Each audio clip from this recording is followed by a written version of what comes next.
What's up, cyclocross fans? Welcome back to BTB TV. This is the show. Who was where? Who did what? And most importantly, who is number one? We had a lot of good racing this past weekend from all different levels. We had some good ACA racing at the CycloX out in Colorado. Some good stuff out in Utah this past weekend, up in the Northwest. Of course, across the pond, we had the Coxside World Cup. And then right here in North America, we had 2 days of UCI racing at the Supercross Cup in New York. With no further ado, let's get to it. Your women's rankings this week.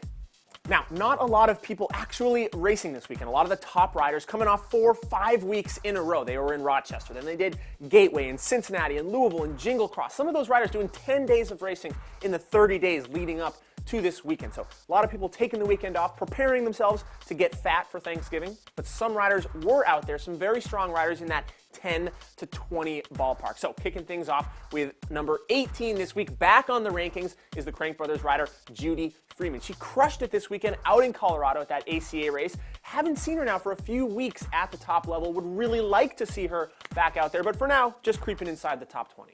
Moving up to number 15 this week, her highest spot ever on the rankings is Emma White. Takes a pair of podiums, 3rd place, both days in New York for the still junior rider. Racing age this year, 16 years old for the Cyclocross World Rider. Unbelievable rides, great weekend for her. Number 13 and number 11 this week, Arlie Kemmerer and Laura Van Gilder, each taking a win this weekend at the Supercross Cup in New York, each a superstar in their own right out of the Mid-Atlantic. Van Gilder taking the win on Sunday in the fast conditions. Arlie Kemmerer taking a very solid win on Saturday. She now heads back over to Europe in December to contest a few more World Cups, where she had some great success a few weeks ago where she found her way into the top 15. A nice win this weekend should set her up for another good European campaign. Having not such a great European campaign was Crystal Anthony. This past weekend, it wasn't bad, but it definitely wasn't what she was looking for. She went over to Europe. She was in the sand at the World Cup. Top 20 ride, but honestly, not spectacular. Not what she is capable of. She will stay number 8 in the rankings this week. Now, like we said, not a lot of racing for the top riders in the rankings this week, but that said, we will still have movement in your top 2 spots. Your number 1 rider last week, Katarina Nash, falls back to number 2 because she didn't do anything this weekend. And Katie Compton, your number 2 rider from last week, is now back on the top step as number 1. She raced, she went over to Europe, she plowed through the sand, she took a commanding victory by more than a minute over 2nd place. She is this week's number 1 rider. But honestly, you guys, we have the 2 best cross racers probably in the world right now living right here in the United States between Nash and Compton, and we very rarely get to see them race. Katarina, just go over to Europe, just once, 1 weekend, do a couple World Cups. You are doing so well this year. And then Katie Compton, when you're home, can we just train for the World Cups, like at the races maybe? Like in Iowa, would have been great to see you there. Those 2, I want to see those 2 going.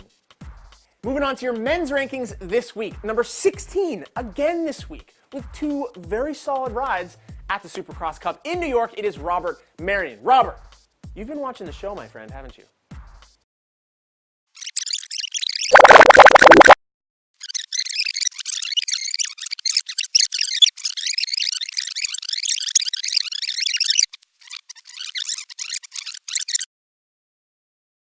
The dude is awesome. The problem now, Robert, is you have to do this all the time. There's no such thing as fluke good races. You only have fluke bad races, okay? So I'm going to assume from now on that the top 5 is where you belong, and everything else is a bad race. Welcome to the club.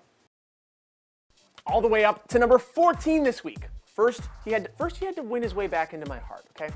Then he had to earn his way back into the top 20. Now he has clawed his way back into the top 15. It is, of course, Jeremy Duran. Finally has a solid ride at the Supercross Cup this past weekend, on Sunday that is. On Saturday, he still rode like a moldy water bottle. Just went out front, led the race for the whole thing, then fell back outside the top 5 for 6th place. But on Sunday, he got it together up here. He's already got it together in the legs, and he finished it off for a very strong 2nd place behind Tim Johnson. Number 10 this week, making his highest debut on the rankings, is Curtis White. Like his sister, Emma White, in the women's race, takes another podium performance at the highest level in the UCI races. This guy, both the White family, so hot right now.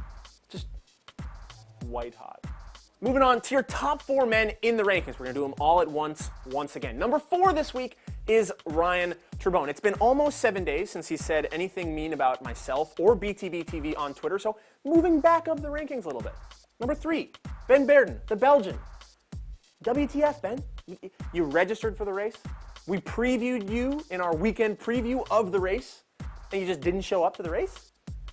What's up with that, dude? Maybe it was like some sort of tactic, some sort of strategy, like, oh, I'll sign up, I'll say I'm going to be there, I'll try and lure Jeremy and Tim to show up, and then I'll just stay home and rest my legs.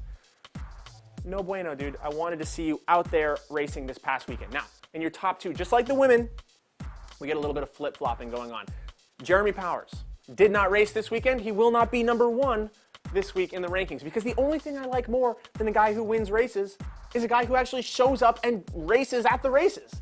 And Tim Johnson did both of those things on both days this weekend in New York at the Supercross Cup, taking 2 wins. I think that's number 5 and 6 on the season for 6-win Tim. No? Are we past that one? Still, 6 wins, an awesome weekend, an awesome season for Tim Johnson, who finds his way back to the top step on the leaderboard for the 2nd time this year. Jeremy, where were you, dude? Ben, where were you? Ryan, you weren't there either. So Tim Johnson, number 1. Congratulations, Tim. All right, guys, that is a wrap on week number 11 right here on Who's Number One. Have a great week. Have a happy Thanksgiving. See you guys next weekend. Probably a little fatter. Hopefully not too much slower, because we got some good races coming up. CXLA out in California. Bay State here in Massachusetts. And with that, goodbye. I never know how to end these things. I'm just going to see you guys next week.